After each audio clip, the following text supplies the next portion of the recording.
everybody, welcome back to the workshop. So in this video we are going to test whether or not the Mr. Volcano can reach welding temperatures.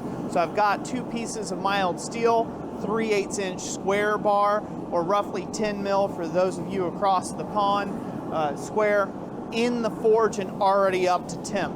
So let's see if this will forge weld.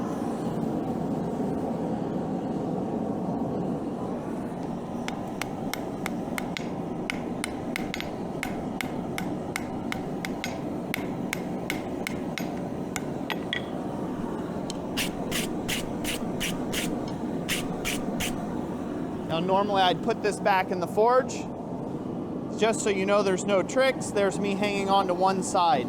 So it's gotten hot enough for them to at least stick together. But let's go ahead and put it back in the forge after I brush it once or twice more. We'll bring it back up to temperature.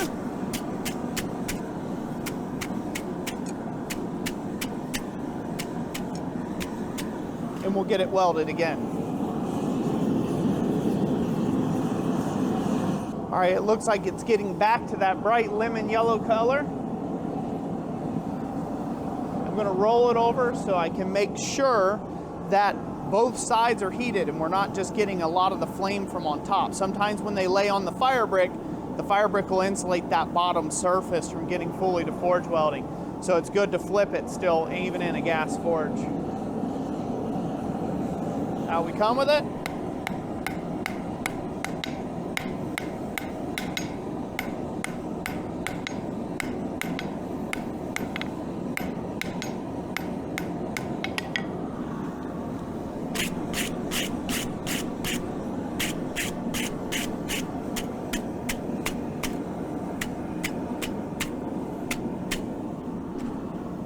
Alrighty, so here we go.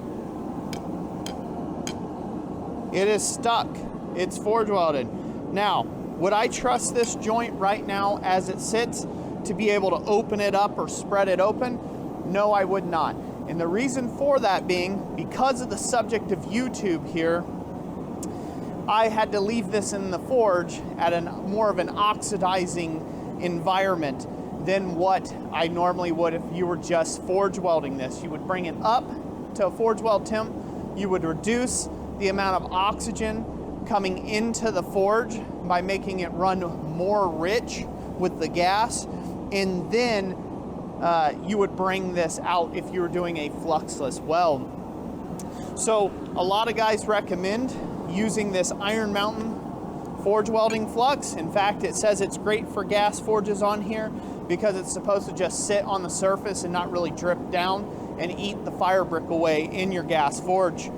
I'm fairly new to this product here. I do not use a ton of flux. Most of my forge welding is done in a coke forge, and so therefore I don't really need the use of flux about 90% of the welds that I make.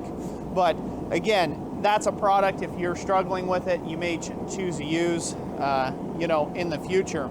But even as this thing cools down, it's not popping apart. This thing is together.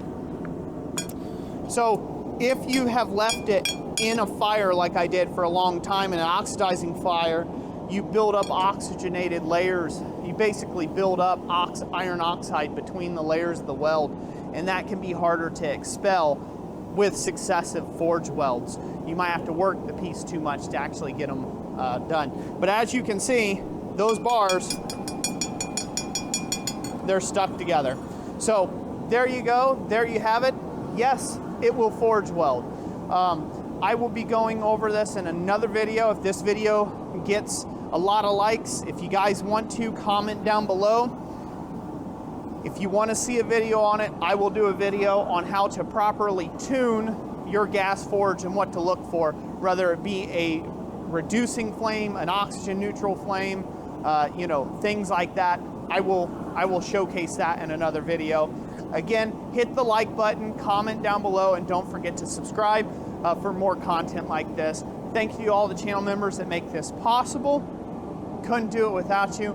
And thank you to everybody who buys our blacksmithing blanks over at blacksmithingblanks.com to support this channel as well. Couldn't do it without you folks. Thank you so much. We'll catch you on the next video.